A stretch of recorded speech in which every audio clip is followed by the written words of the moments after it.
अस्सलाम वालेकुम। आपको आज के प्रोग्राम में खुशामदीद। नैब तरामीम केस में आज एक अहम पेशरफ्त हुई। वफाकी हुकूमत ने बानी पीटीआई तक उनके वकला और अहले खानों को रसाई ना देने की तरदीद करते हुए अडयाला जेल में उनके सेल और सहूलियात की तस्वीर जारी कर दी।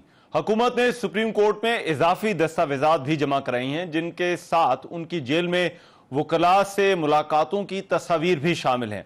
इसके अलावा हुकूमत ने बानी पीटीआई से मुलाकात करने वालों की फहरिस्त भी सुप्रीम कोर्ट में जमा करवाते हुए कहा है कि बानी पीटीआई का कैदे तन्हाई में होने का मौक़िफ़ गलत है। वफाकी हुकूमत ने गुजारिश की कि अदालत मुनासिब समझे तो उनके बयान की हकीकत को जांचने के लिए कमीशन भी मुकर्रर कर सकती है। बानी पीटीआई को जेल में किताबें, एयर कूलर, टेलीविजन समेत तमाम जरूरी सहूलियात फराहम की गई हैं। इससे पहले बानी पीटीआई ने सुप्रीम कोर्ट में कहा था कि उन्हें वकला तक रसाई हासिल नहीं। अब हुकूमती रहनुमाओं की इस रिपोर्ट के पेश होने के बाद तनकीद भी सामने आई है। लीगी रहनुमाओं का कहना है कि उनकी जेल कम और ससुराल ज्यादा लगती है। कम से कम 40 से 50 लोग रोजाना इनसे मिलते हैं। कुछ जजेस के ख्याल में इस जेल को अभी भी 5 स्टार होना चाहिए। 7 बैरक्स को मिलाकर एक हॉल कमरा है जिसमें बानी पीटीआई के पास एक्सरसाइज मशीनें, मुशक्कती अटैच बाथरूम और टीवी की सहूलत मौजूद है और वो ऐश की जिंदगी गुजार रहे हैं। वो जेल में मटन खाते हैं। ये तमाम की तमाम तनकीद तो है। आपको याद होगा 30 मई को सुप्रीम कोर्ट में नैब तरामीम के खिलाफ दरखास्तों पर समाअत के दौरान साबिक वजीर आजम ने यह कहा था कि मुझे कैदे तन्हाई में रखा गया है। बानी पीटीआई ने यह भी चीफ जस्टिस से कहा था कि जेल में 1 विंडो ऑपरेशन है जिसको एक अफसर चला रहे हैं, आप उनको ऑर्डर करें कि मुझे कानूनी टीम से मुलाकात करने दे। वो मुझे कानूनी टीम से मुलाकात करने नहीं देते। मुझे यहां कैदे तन्हाई में रखा गया है और ना ही मुकदमे की कार्रवाई का और तैयारी का कोई मवाद मुझे मिलता है और ना ही लाइब्रेरी है। चीफ जस्टिस ने इस पर रिमार्क्स दिए थे कि आपको मवाद भी फराहम किया जाएगा और वकला से आपकी मुलाकात भी कराई जाएगी।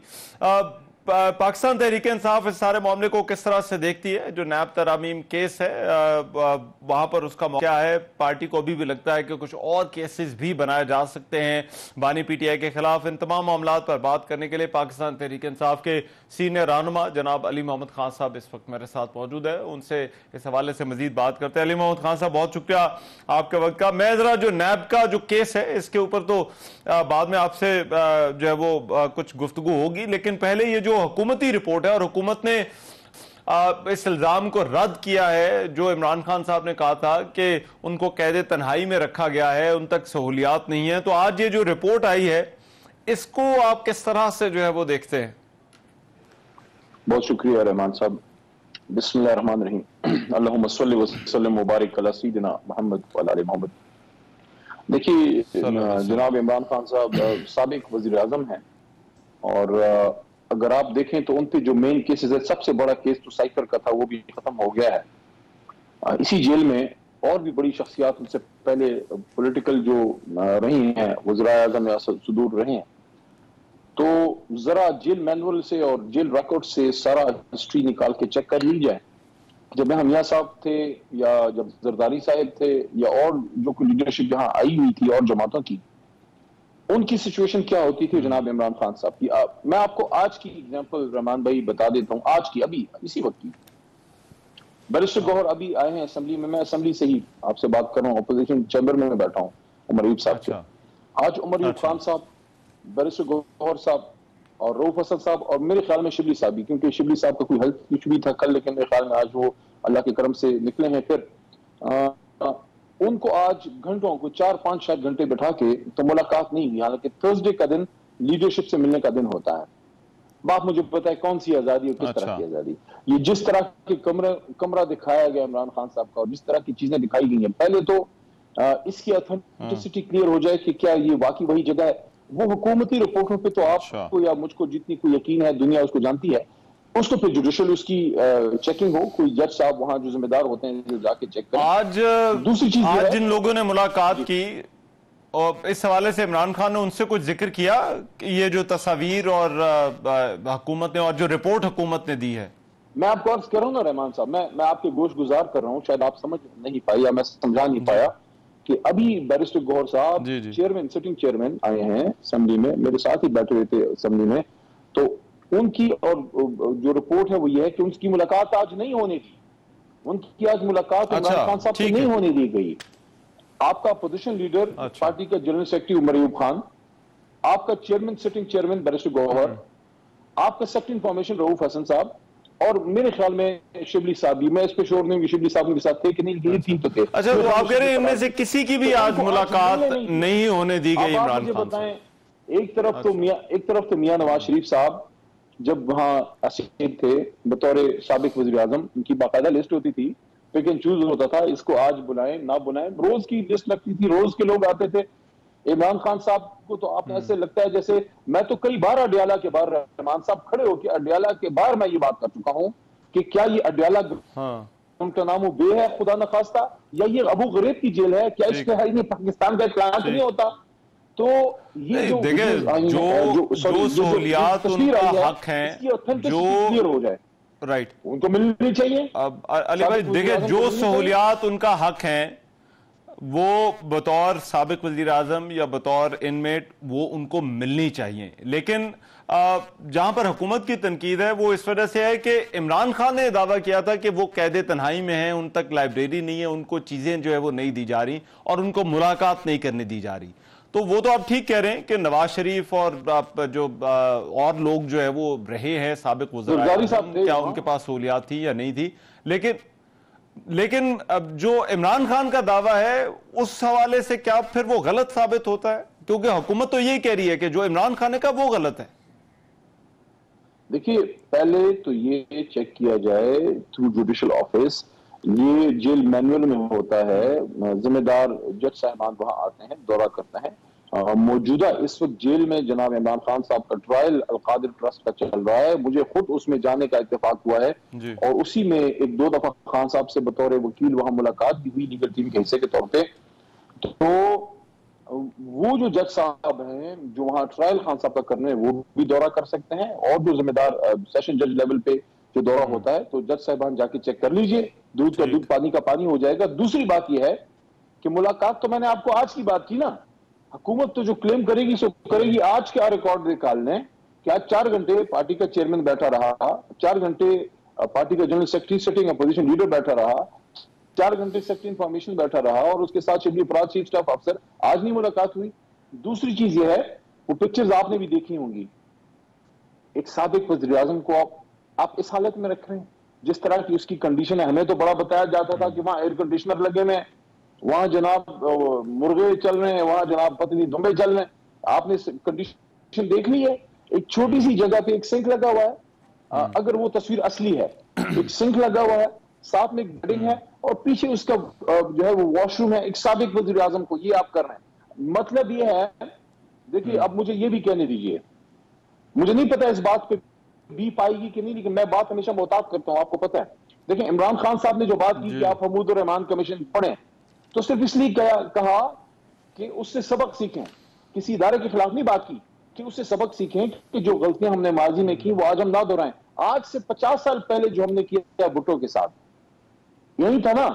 50 साल बाद हमने क्या सीखा कि वो आदमी जो उम्मत का एक बड़ा लीडर है, मुल्क का साबिक वज़ीर आज़म है, सबसे बड़ी जमात के चेयरमैन है, उसको आपने एक ऐसी जगह रखा हुआ है कि उसकी बेडिंग, उसकी वॉशरूम जहां कमोड वगैरह होता है, sorry to use this words, और साथ में सिंक, यहां उसकी स्टडी टेबल, ये एक इतने 6x8 है, पता नहीं क्या है, क्योंकि मैं खुद उधर डेथ सेल में मैं रहा हूं अडयाला के डेथ सेल में, मुझे बतौर मैंने आपको बता रहा हूं। तो ये आप जो इमरान खान के साथ कर रहे हैं, आपको ये जिन्होंने पिक्चर रिलीज की हैं वो तो उल्टा उनके अपने गले पड़ गई है कि आप एक साबिक वज़ीर आज़म को इस हालत में रख रहे हैं कि वो साथ ही बेडिंग है, साथ ही टेबल है, साथ ही सिंक है, साथ ही उसकी किताबें पढ़ को। खुदा का खौफ करो यार, मतलब आप 50 साल में कुछ नहीं सीखा। लेकिन इसमें मुझे बताइए, जो मुलाकातों वाला अली मोहम्मद खान साहब जी, जो मुलाकातों वाला है उसमें क्या पिक एंड चूज करती है हुकूमत, किस तरह से? क्योंकि हुकूमत अभी कहती है कि हमने 400-500 बंदे से इनकी मुलाकात करवा, चले मैं लिस्ट है वो हुकूमत ने जो वो दे दी। तो आपको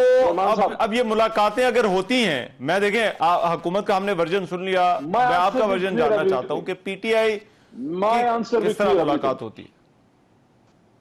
देखिए, एक तो बात होती है ना कि मुझे रहमान नजर ने बताया, रहमान नजर को जमील साहब ने बताया, नहीं, मैं खुद आपको अपना आंखों देखा हाल बता रहा हूं, ठीक है।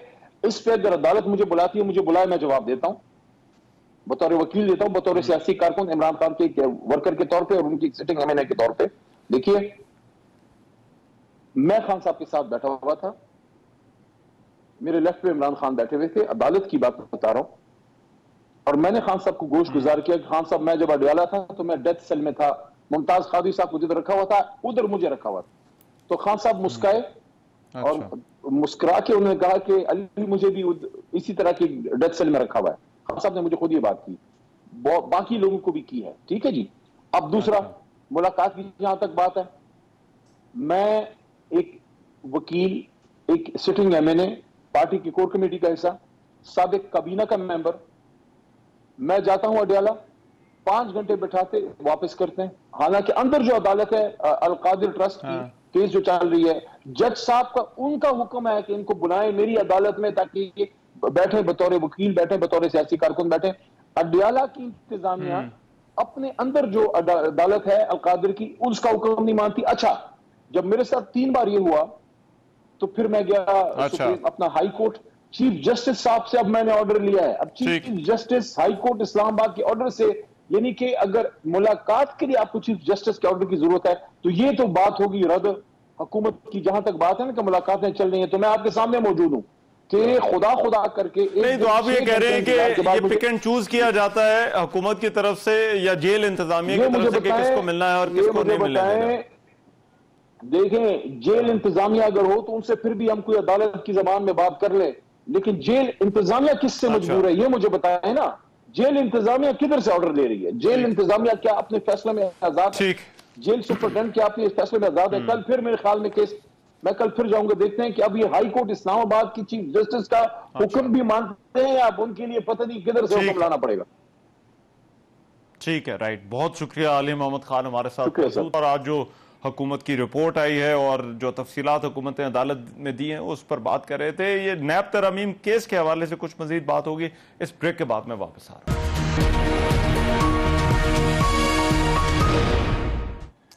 Welcome back after the break. आज नैब तरमीम कलअदम करार देने के खिलाफ हुकूमती अपीलों पर तवील समात हुई और इस समात की जो समात हुई, चीफ जस्टिस काजी फायज ईसा ने उसकी सरबराही की। 5 रुकनी लार्जर बेंच था। बानी पीटीआई अडयाला जेल से वीडियो लिंक के जरिए अदालत में पेश हुए। सुप्रीम कोर्ट ने नैब तरमीम कलअदम करार देने के खिलाफ वफाकी और सूबाई हुकूमतों की इंट्रा कोर्ट अपीलों पर अब फैसला महफूज कर लिया। अदालत ने रिमार्क्स किया कि अगर किसी ने मजीद दस्तावेजात जमा करवाने हैं तो 1 हफ्ते में जमा करवा दे। बानी पीटीआई के वकील ख्वाजा हारिस अदालत में पेश हुए। जस्टिस सतर मिन्नल्ला ने पूछा कि क्या आपके मौक्किल 90 रोज के रिमांड से मुतमिन थे? नैब जिस अंदाज में गिरफ्तारियां करता था क्या वो दुरुस्त था? वकील ख्वाजा हारिस ने कहा कि नैब में बहुत सी तरमीम अच्छी हैं, 90 रोज के रिमांड से मुतमिन थे ना गिरफ्तारियों से। जो तरमीम अच्छी थी उन्हें चैलेंज नहीं किया गया। चीफ जस्टिस ने रिमार्क्स ये कि परवेज मुशर्रफ ने तो कहा था कि नैब का मकसद करप्ट सियासतदानों को सिस्टम से निकालना है। बानी पीटीआई की दरखास्त पर भी कुछ ऐसा ही था। वकील ख्वाजा हारिस ने कहा कि हमारी दरखास्त में किसी सियासतदान का नाम नहीं लिखा गया, जिस पर चीफ जस्टिस ने रिमार्क्स दिए कि बज़ाहिर बानी पीटीआई की हुकूमत भी सिर्फ सियासतदानों का ही एहतसाब चाहती थी। जस्टिस सतर मिन्नल्ला ने कहा कि नैब का मकसद ही सियासी इंजीनियरिंग था। ख्वाजा हारिस साहब, आप अपने मौक्किल को मुश्किल में डाल रहे हैं। नैब तरमीम कलअदम हुई तो आपके मौक्किल को नुकसान होगा। आज केस की समाअत के मौके पर जस्टिस जमाल खान मंदोखेल ने भी रिमार्क्स किए कि अरकान पार्लियामेंट नैब से चांद छुड़ाना चाहते थे। क्या हम पार्लियामेंट के कानून को अदालती फैसले के जरिए बदल सकते हैं? कल पार्लियामेंट दोबारा कानून बना ले तो क्या होगा? चीफ जस्टिस का कहना था कि सुप्रीम कोर्ट पार्लियामेंट को मॉनिटर नहीं कर सकती। जस्टिस सतर मिन्नल्ला ने कहा कि अवाम सुप्रीम है, इसलिए पार्लियामेंट सुप्रीम है।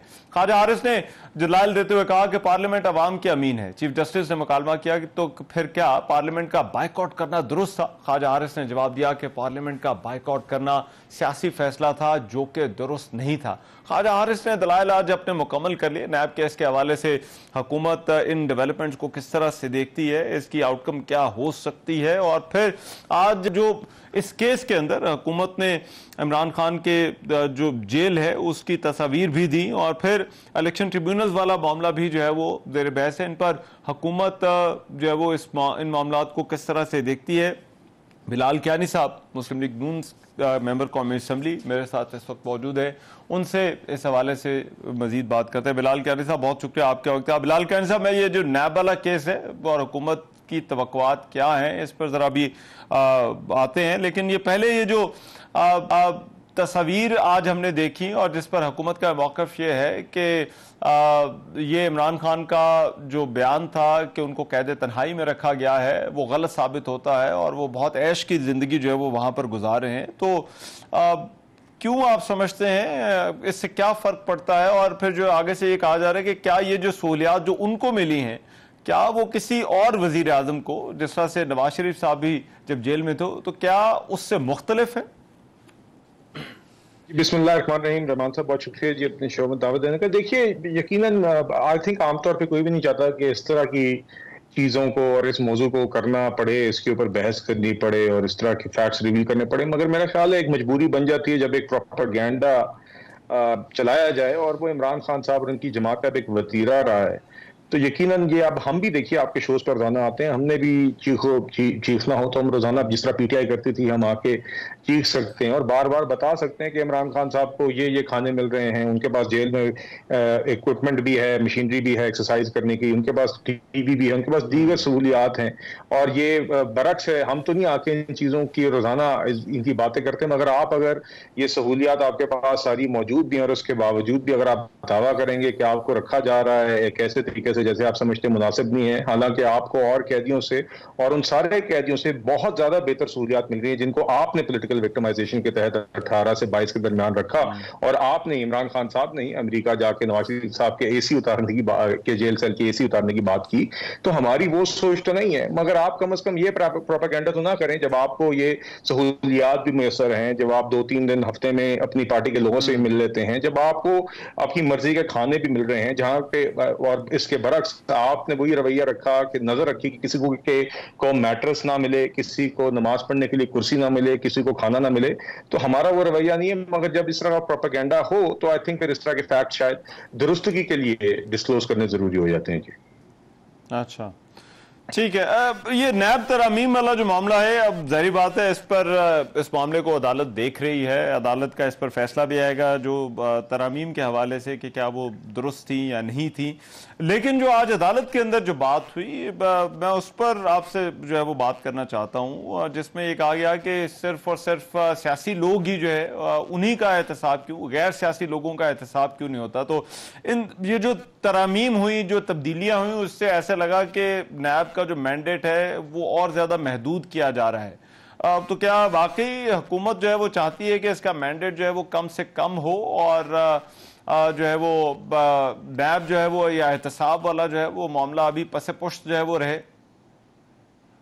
जी देखिए, बात यह है कि आपने देखा कि जिस तरह की बदतरीन विक्टिमाइजेशन नैब को टूल इस्तेमाल करके 2017 से 22 के दरमियान हुई और जावेद इकबाल साहब को प्रॉक्सी के तौर पे इस्तेमाल करके उनको ब्लैकमेल करके जिस तरह का काम इमरान खान साहब ने और उस वक्त में जो लोग फैसले कर रहे थे जो उन्होंने किया वो सबके सामने। और देखिए उसका नुकसान, चलें पॉलिटिकल विक्टिमाइजेशन तो अपनी जगह कि उसके नतीजे में जिस तरह नैब को इस्तेमाल करके हमारी सारी लीडरशिप, नवाज शरीफ साहब, मरियम नवाज साहबा, शहबाज शरीफ साहब, दीगर एहसन इकबाल साहब हैं, ख्वाजा आजम साहब हैं, दीगर और मतलब कि मैं शायद खान अब्बासी साहब थे उस टाइम पे, मिफ्ता इस्माइल थे, साद रफीक साहब हैं, मतलब कि दीगर केसेस हैं जो नैब को टूल बना के एक विक्टिमाइजेशन के लिए उनको जेल में डाला गया और एक एक करके वो केसेस और वो उड़ते गए मेरिट के ऊपर। तो मकसद ये था, और सिर्फ यही लोग नहीं थे, दीगर ब्यूरोक्रेट्स को भी, आपके MDPSO थे गालिबन, दीगर और आपके पब्लिक ऑफिस होल्डर्स भी थे जिसको इस विक्टिमाइजेशन की जद में लाया गया। तो आपने किया क्या कि आपने एक डिसइंसेंटिव बना दिया कि कोई ब्यूरोक्रेट कल कोई फैसले ना करे और ऐसी एक खौफ पैदा कर दिया कि पॉलिटिकल विक्टिमाइजेशन के अपने इस हवस में और इस शौक में इमरान खान साहब ने हमारे रियासत के डिसीजन मेकिंग सेटअप को भी तबाह कर दिया, हमारे ये सारे इदारे मफलूज कर दिए कि कोई ब्यूरोक्रेट, जब हमारी हुकूमत भी 2022 में आई थी तो आप भी जानते हैं रहमान साहब, ये बातें आप भी यहाँ पे वाकिफ हैं कि किस तरह एक आपके जो ऑनेस्ट और केपेबल ऑफिसर्स भी हैं फिर वो भी घबराते हैं फैसले करने से, क्योंकि अगर उसके नतीजे में कोई फैसला करने का नतीजा यही होना है कि कल आपको PTI ने जिस तरह किया किसी ने जेलों में डालना शुरू कर देना है, तो फिर लोग गुरेज करते हैं और इससे रियासत का काम रुकता है और मुल्क का ही नुकसान होता है। तो इस सारे पस मंजर को मद्देनजर रखते हुए जी, मगर मैं just one sentence if you allow, मकसद ये था कि नैब अपना काम अकाउंटेबिलिटी का जरूर करे, मगर उसको इस तरह का विक्टिमाइजेशन का टूल बनने से हम किस तरह रोक सकते हैं और किस तरह आगे इस तरह की हरकतों के लिए दरवाजे बंद किए जाएं। जी देखिए, नैब का जो सबसे बड़ा टूल था वो तो उनका रिमांड था। अब वो रिमांड पहले आप लोगों ने कम किया, अभी जो है वो ऑर्डिनेंस आपने जो है वो निकाल दिया। तो अब यहां पर कंफ्यूजन आ जाती है कि हुकूमत की पॉलिसी क्या है। क्या हुकूमत इस सिस्टम को बेहतर करना चाहती है, या फिर किसी एक केस की वजह से हुकूमत चाहती है कि पूरे का पूरा जो लॉ है उसको दोबारा वहीं पर ले आए जहां पर जो है वो उसको ठीक करके दोबारा बेहतरी उसके अंदर लेकर आए थे? रहमान साहब देखिए, जो रिमांड में अभी चेंज भी आया ना जी, अगर आप देखें ओवरऑल तो 2022 में के कंपैरिजन में तो आज भी रिमांड की मुद्दत आधे से भी ज्यादा कमी उसमें आई है ओवरऑल। अब देखिए, मगर साथ ही साथ हमें इसको उन सारी अमेंडमेंट्स के साथ मिलकर देखना चाहिए जो उस लॉ में है जो आज सुप्रीम कोर्ट ने ज़ेर बहस है, जिसके अंदर जिस तरह आपने कहा कि नैब का दायरा इख्तियार को स्पेसिफाई ज्यादा किया गया और महदूद किया गया, ताकि उनके डिस्क्रेशन और उनका जो एक स्कोप है वो ये नहीं है कि कल किसी भी चीज को विक्टिमाइजेशन के लिए इस्तेमाल, कल किसी को भी विक्टिमाइज करना हो तो आप प्राइवेट पार्टीज को भी विक्टिमाइज कर रहे हो, हर छोटे छोटे केस को भी अपनी जद में ला के लोगों को हरास किया जाए, जो हुआ है नैब में। तो इसलिए आप देखेंगे कि वो शिकें तो नहीं छिड़ी, वो शिकें आज ज़ेर बहस जरूर है सुप्रीम कोर्ट में। और उसमें से आपने खुद कहा कि ख्वाजा आरिफ साहब ने आज इमरान खान साहब के बिहाफ पे उन्होंने भी तस्लीम किया कि काफी शिकें इसमें अच्छी हैं। तो देखिए, वो शिकें सारी की सारी अपनी जगह कायम हैं और ओवरऑल यही मकसद है कि नैब अब यकीनन अपना काम करे, मगर ये नहीं है कि दो प्राइवेट पार्टीज के दरमियान कोई झगड़ा है तो उसमें भी नैब मुदाखलत करे और नैब के अंदर कोई अफसरान जो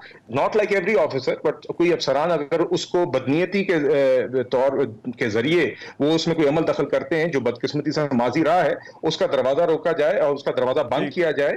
और साथ ही साथ आपने देखा कि एक स्पेसिफिक अमाउंट से भी नीचे के केसेस उसमें से निकाल दिए गए ताकि जो सब्सटैंटिव केसेस हैं वही यहां पे आए और जो पब्लिक ऑफिस होल्डर से रिलेटेड है वो यहां पे आए, जो मेरे ख्याल से मुनासिब है जी। तो यही मकसद था और वो मकसद आज भी कायम है। राइट, बहुत शुक्रिया बिलाल कियानी हमारे साथ मौजूद और बात कर रहे थे नैब तरामीम के हवाले से, नैब के इदारे के हवाले से। प्रोग्राम में अभी एक ब्रेक शामिल करते हैं, वापस आते हैं तो कुछ बात करते हैं T20 वर्ल्ड कप। पाकिस्तान अपना पहला मैच खेलने जा रहा है, इस बारे में बात होगी इस ब्रेक के बाद। आ रहा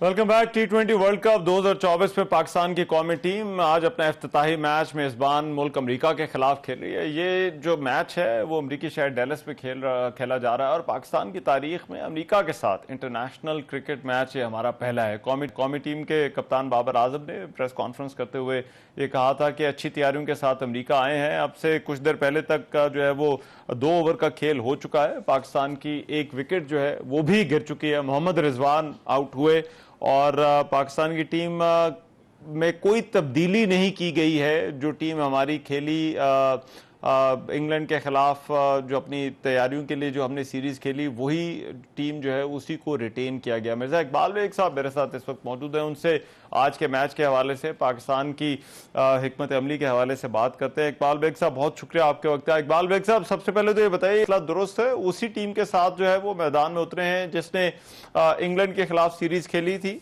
बहुत बहुत शुक्रिया रहमान। तब्दीली होनी चाहिए थी। आप खुद सोचें कि आजम खान की जो कीपिंग थी, जिस तरह से वो आखिरी ओवर में जो T20 मैच हुआ, कैचेस ड्रॉप हुए, उनसे रन नहीं हो रहे, उनका कॉन्फिडेंस बिल्कुल शेकन है। आप उनको दोबारा इंक्लूड कर रहे हैं, शादाब खान को आप इंक्लूड कर रहे हैं। इसका मतलब ये है कि मैं ना मानू की रट लगाई हुई है पाकिस्तान की जो टूर मैनेजमेंट कमेटी है कि जिसको वो चाहेंगे खिलाएंगे। अब मुझे बताएं, अबरार अहमद किस दर्द की दवा है? क्या उनको डायरेक्ट आप भारत के खिलाफ मैच में खिलाएंगे जो इतवार को हो रहा है? आपको चाहिए ना कि प्लेयर को कॉन्फिडेंस दें, आप खिलाएं।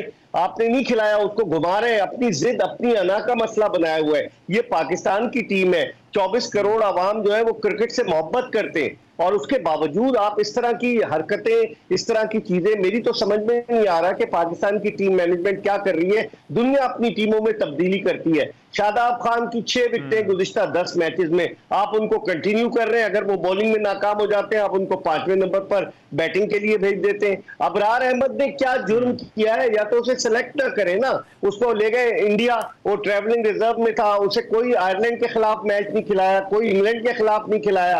अब यहां पर भी उसको एक मैच, जो पहला मैच है, नहीं खिला रहे, तो क्या भारत के खिलाफ खिलाएंगे? मैं समझता हूं कि टीम मैनेजमेंट जो है वो अपनी जिद और अना की वजह से अबरार को नहीं खिला रही। और मेरी जाती राय में रहमान, ये 11 रुकनी स्क्वाड में कोई तब्दीली न करना हैरान कुन है। क्रिकेट के हल्के कह रहे हैं कि रिजवान से कीपिंग करानी चाहिए, और बजाय रिजवान से कीपिंग कराने के आप एक मरतबा फिर आजम खान वो अभी रिजवान एज ए बैट्समैन खेले हैं और अभी वो कुछ देर पहले जो है वो आउट हो गए हैं। और पाकिस्तान की अब तो ये भी जो है वो आ गई है खबर के दूसरी विकेट भी गिर गई है और मोहम्मद उस्मान भी 3 रन बनाकर आउट हो गए हैं। तो वो रिजवान विकेट कीपर नहीं तो एज ए बैट्समैन खेले और वो वहां पर जो है वो सबसे पहले आउट हो गए। यही तो हैरत की बात है ना कि किस तरह का कॉम्बिनेशन आप बना रहे हैं। चले अगर रिजवान इनिंग्स ओपन करते हैं बाबर के साथ, अच्छा कॉम्बिनेशन है, तो आप उनसे कीपिंग कराएं ना। वो कितना एजाइल है। आजम खान को थोड़ी सी मूवमेंट में डिफिकल्टी होती है जितना एजाइल रिजवान है। मुझे तो डर लग रहा है कि अमेरिका की टीम जिसमें के एक्सपैट्रिएट ज्यादा है, कहीं पाकिस्तान के लिए अपसेट न कर दे। क्योंकि देखिए है नहीं, आप भी क्रिकेट को समझते हैं, मुझे बताएं ना कि आजम खान, शादाब खान और इसके अलावा आपका जो है इफ्तिखार अहमद, ये मिडिल ऑर्डर के बैट्समैन है। मुझे तो पाकिस्तान की बैटिंग, और उन्होंने टॉस जीता है उनके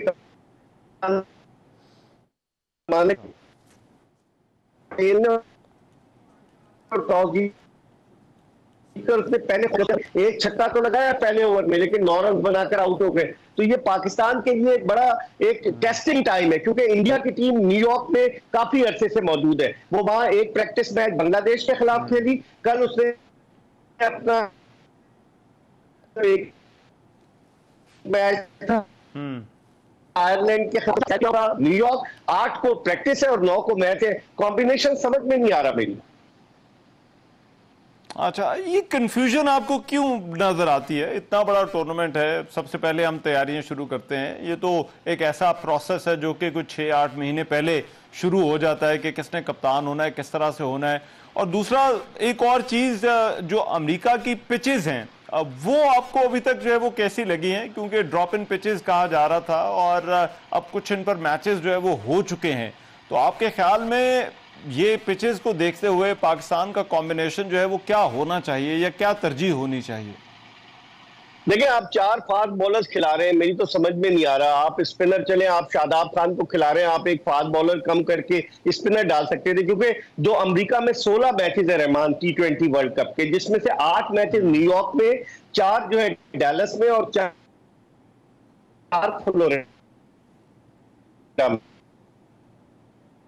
जी, पाकिस्तान फ्लोरिडा और डैलस की जो पिचेस हैं, ये नेचुरल पिचेस हैं। ये यहाँ मैचेस होते हैं, ये पहले से बनी हुई टर्फ विकेट है। यहाँ पर कोई पिच लाकर इंस्टॉल नहीं की गई, लेकिन न्यूयॉर्क में इंस्टॉल की गई है। और उस पर बड़ा शोर मच रहा है कि आईसीसी ने किस तरह की पिचेस बनवाई हैं। गेंदें लग रही हैं, कल रोहित शर्मा की गेंद लगी, कल जापान की गेंद लगी, आयरलैंड के बैट्समैनों की गेंद लगी। खतरनाक पिचेस है और आईसीसी अमेरिका लेकर गया टूर्नामेंट। समझ में नहीं आ रहा कि करना क्या चाह रहे हैं, जिस पर बहुत एतराज हो रहा है इनके ऊपर। अच्छा, ठीक है, राइट। बहुत शुक्रिया मिर्जा इकबाल बेग साहब हमारे साथ पहुंचे और बात कर रहे थे पाकिस्तान के पहले मैच के हवाले से। प्रोग्राम में अभी एक ब्रेक शामिल करते हैं, वापस आते हैं इस ब्रेक के बाद।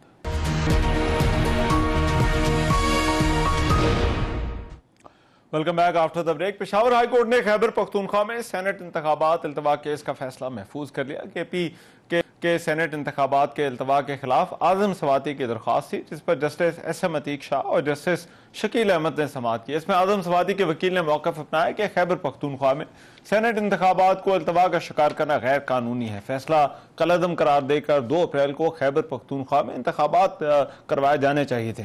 इस मौके पर वकील इलेक्शन कमीशन का कहना था कि खैबर पख्तूनख्वा में सेनेट इंतखाबात से मुतालिक रिपोर्ट जमा करा दी है। मखसूस नशिस्तों से मुतालिक सुप्रीम कोर्ट के फुल बेंच ने 24 तारीख को हतमी फैसला करना है और सुप्रीम कोर्ट का फुल बेंच इस केस को सुन रहा है। मखसूस नशिस्तें हो सकता है सुन्नी इत्तेहाद कौंसिल को ही मिल जाएं। वकील इलेक्शन कमीशन ने यह भी कहा कि सुप्रीम कोर्ट के फैसले तक इंतजार करना चाहिए। इससे पहले 28 मार्च को इलेक्शन कमीशन ने खैबर पख्तूनख्वा असम्बली की मखसूस नशस्तों पर हलफ ना लेने के मुकदमे में 9 मुंतखब अरकान की दरखास्तें मंजूर करते हुए कहा था कि स्पीकर KP असम्बली ने इजलास बुलाकर हलफ ना लिया तो सूबे की हद तक सेनेट इंतखाबात मुलतवी कर दिए जाएंगे। साथ ही साथ सूबे में वजीर आला और गवर्नर के माबैन लफ्जी गोलाबारी का सिलसिला अब भी जारी है। अली अमीन गंडापुर ने सूबे के गवर्नर फैसल करीम कुंडी पर इल्जाम की बौछार करते हुए एक बार फिर उन्हें गवर्नर हाउस से निकालने और सड़क पर लाने की धमकी दी है।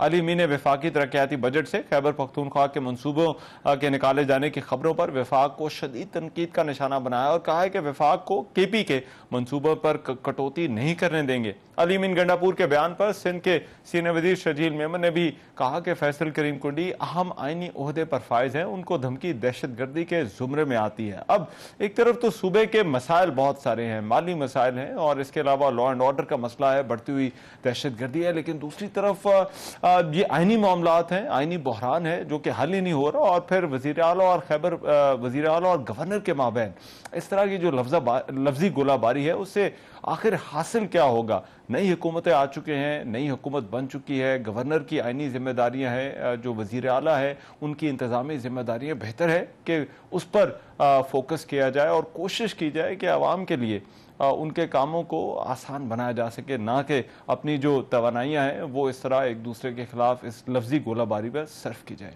आज के प्रोग्राम से इतना ही। मेज़बान इजाज़त दीजिए, अल्लाह ने के बाद।